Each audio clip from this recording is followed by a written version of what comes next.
The woman behind the counter at Hargrove Luxury Motors didn't even look up when the door opened. That was the first thing people who were there that afternoon remembered. Not the argument that followed. Not the security guard who appeared from nowhere. Not the phone calls made in hushed, panicked voices 20 minutes later. They remembered that. The way Portia Graves kept her eyes on her computer screen when the door chimed. The way she let 3 full seconds pass before she acknowledged that someone had walked into her showroom. The someone was Elliot Dune, 41 years old, founder and CEO of Meridian Capital Group, a private equity firm headquartered in downtown Houston, with holdings across 14 states. He was worth, as of that Tuesday morning in March, approximately $3.2 billion. He was wearing dark jeans, clean white sneakers, and a gray quarter-zip pullover that his assistant had bought for him at Target 2 winters ago because he kept leaving his good jackets on airplanes he carried. No briefcase, no bag. His watch was a digital Casio that his daughter had given him when she was 9, the band replaced twice, the face slightly scratched. He didn't look like what he was. That had always been true. And most of the time, Elliot Dune didn't think about it at all. He thought about it that day. He had driven himself, which was already unusual. His regular driver, a retired postal worker named Clifton, who had worked for him for 6 years, had a family thing, a granddaughter's school play, and Elliot had told him to take the day without a second thought. The Range Rover he drove was last year's model, slightly dusty from a weekend at his sister's place in Conroe. He pulled into the lot at Hargrove Luxury Motors at 2:14 in the afternoon, a Tuesday in early spring, sun low and hard through the glass. He hadn't planned to be there.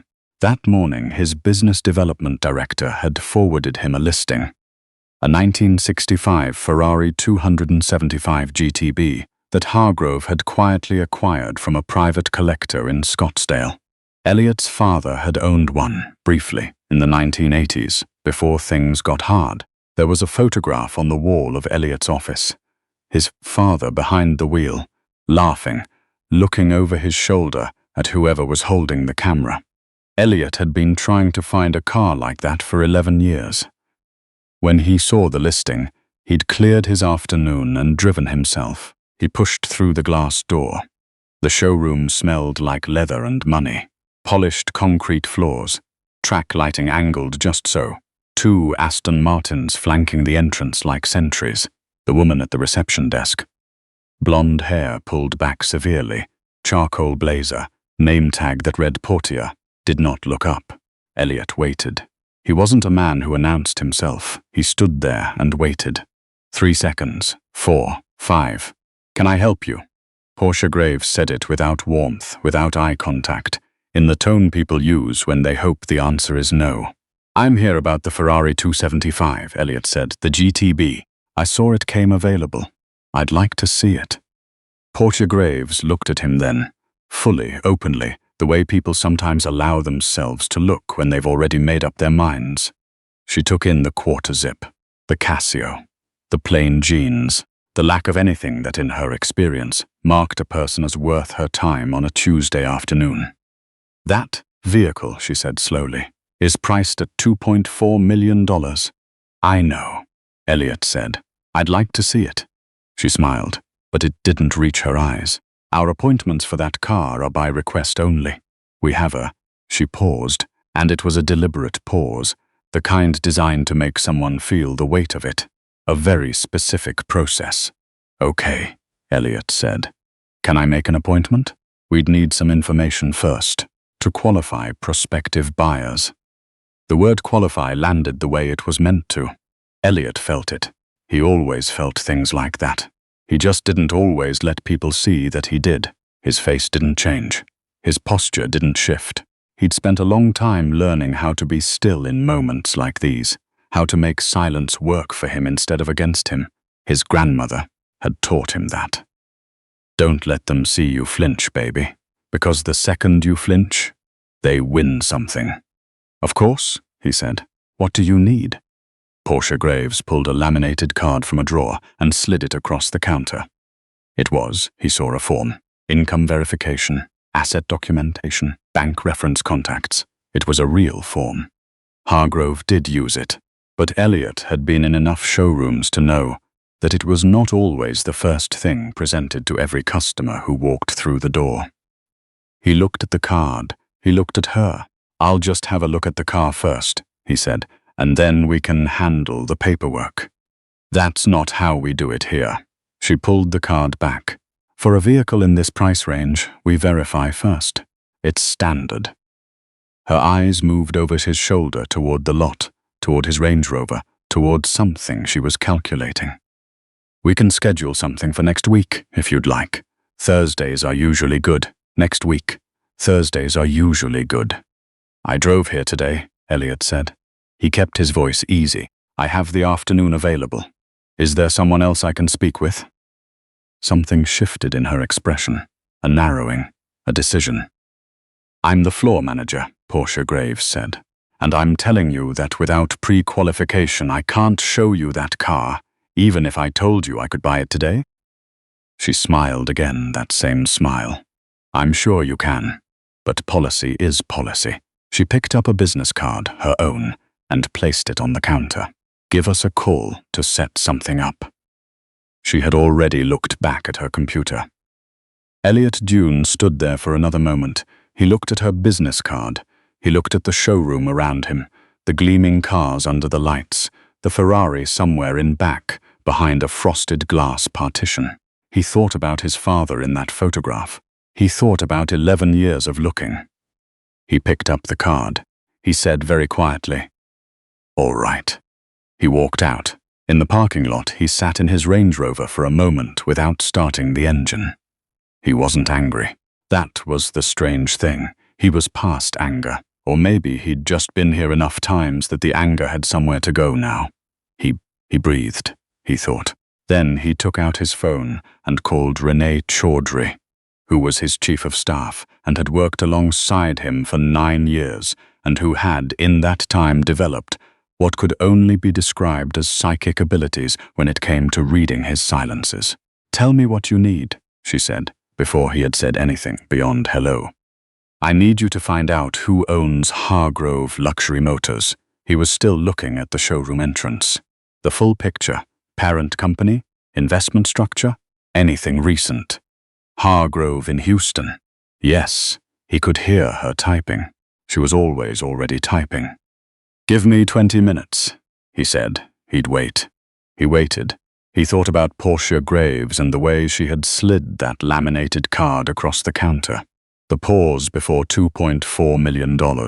He thought about all the versions of himself she had seen when she looked at him, and the version she had not seen, could not see. Angly. Apparently. Even though it was the only version that was true. He had been doing this long enough to know that the world was full of Portia Graveses. People who moved on pattern recognition, who had built their entire professional identities around identifying what mattered and what didn't, and who were, in the most important moment, spectacularly wrong. It wasn't unique to luxury car dealers. He'd seen it in boardrooms, on airplanes, in restaurants, in the lobbies of buildings he owned. The face someone made when he walked through a door and didn't match their picture of what was supposed to walk through that door. He had been advised, more than once over the years, to dress differently, to signal, to make it easier. His COO had said it diplomatically, back in the early days. People respond to surface, Elliot. Just give them the surface they need. He'd understood the advice. He'd ignored it, not out of stubbornness, exactly. More because he believed, had always believed, that if someone needed the surface before they could find the respect, then the respect wasn't real. And Elliot Dune had never wanted anything that wasn't real. Renee called back in 14 minutes. "Hargrove Luxury Motors," she said, "is a subsidiary of Hargrove Automotive Group, which is a portfolio company of Meridian Capital's 2021 acquisition of the Beaumont Group." A pause. "Elliot." "Yeah." "You own it." He was quiet for a moment. "I thought that was in the Beaumont bundle. It was. It still is. You've owned it for 3 years. You just haven't looked at it closely. Another pause. How would you like to proceed? He looked at the showroom entrance one more time. He thought about Portia Graves at her desk, already having forgotten about him, already looking at her screen, already on to the next thing. Call Beaumont's operations director, he said. What's his name? Derek Voss. Call Derek Voss. Tell him I was at the Houston location today and I need him to meet me there. Don't tell him why. Just tell him it's important and that I'd like him there by 4 o'clock. It's 2:43, Renee said. I know, and Renee. He started the engine. Tell him to bring the personnel files for the floor staff. He drove around the block. He got a coffee from a drive-through 2 streets over. He sat in a parking garage on McKinney and read the quarterly reports on his phone for 45 minutes. He was not a dramatic man. He was not building up to something. He was simply giving Derek Voss time to arrive. At 3:58, he drove back into the Hargrove lot and walked through the front door again. Portia Graves looked up this time. He watched her face go through its sequence. Recognition. Irritation. The beginning of a dismissal already forming. And then the arrest of all of that, the sudden stillness, because behind Elliot, pushing through the door, came Derek Voss, 53 years old, operations director for the Beaumont Group, visibly unsettled, still straightening his jacket. Mr. June, Derek said, and his voice carried, and that was when Portia Graves's face changed in a way that was hard to watch and harder to look away from. Derek, Elliot said, thanks for coming. He had not looked at Portia Graves. He didn't need to. He could feel the exact quality of the silence coming from behind that counter. It had a specific texture, the silence of someone realizing that the ground they've been standing on is not the ground they thought it was. He turned, slowly, the way he did most things. Portia Graves was standing exactly where she'd been standing 2 hours ago, in front of the same computer, under the same track lighting. Her face had gone careful. The ease was gone. She was holding herself very still, the way people do when they're trying not to show that everything inside them is moving very fast. I was here earlier, Elliot said to her, evenly, no edge in it. You may remember. She opened her mouth and closed it. You told me I'd have to pre-qualify before you could show me the 275, he said. That policy is policy. She stopped. I was following. She stopped again. Her eyes went to Derek Voss. Derek Voss was not looking at her. He was looking at his shoes. He had already understood, in the car on the way over, in the 14-word explanation Renee had given him, that something had gone very wrong in his organization this afternoon, and that the man who owned his job was standing in the middle of it. I'm not here to make a scene, Elliot said. He kept his voice low, calm, the voice he used in meetings when the numbers were bad and people needed to hear something clearly. I'd like to see the Ferrari now, and then you and I will talk. He said this last part to Derek, who nodded with the heaviness of a man who already knows the end of a conversation before it begins. Portia Graves reached under the counter. Her hand was shaking slightly when she pressed the buzzer that unlocked the door to the display floor. The 1965 Ferrari 275 GTB was exactly what the listing said it was. Bordeaux red, original interior, numbers matching. A machine that had somehow survived 60 years without losing the particular quality that makes certain objects feel like they were built with intention. Elliot walked around it slowly, hands in his pockets, not touching it. He read every detail. He thought about his father, a man named Graham. A technician, young, knowing nothing of what was happening, 15 feet away at the front counter, came out and answered his questions carefully and thoroughly, and Elliot listened and asked more questions, and they talked for a while about the restoration history, and the previous owner, and the engine compression numbers. It was a good conversation. Graham was good at his job. When Elliot came back out to the showroom floor, Derek Voss was waiting near the entrance. Portia Graves was not behind the counter. A different woman, younger, clearly having been briefed on approximately nothing and currently in a state of maximum alertness, had taken her place. "Walk with me?" Elliot said to Derek. They walked to a small seating area near the window, leather chairs, a low table, a bowl of mints. They sat. Derek Voss, to his credit, did not try to spin it. He said, "I'm very sorry.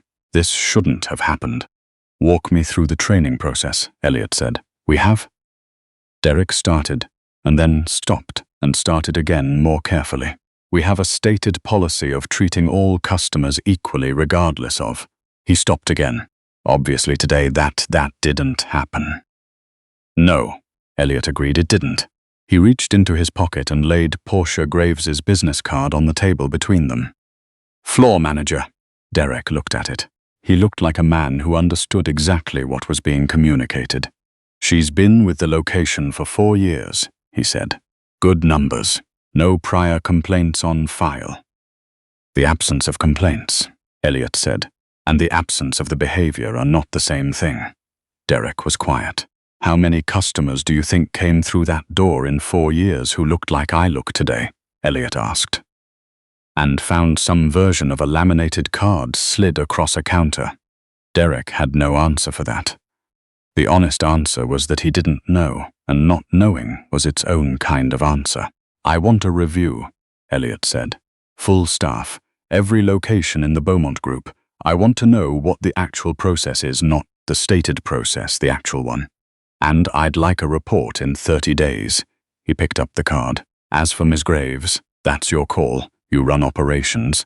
But I want it on record that I was here, and what happened here, and I want that in the file." He stood up.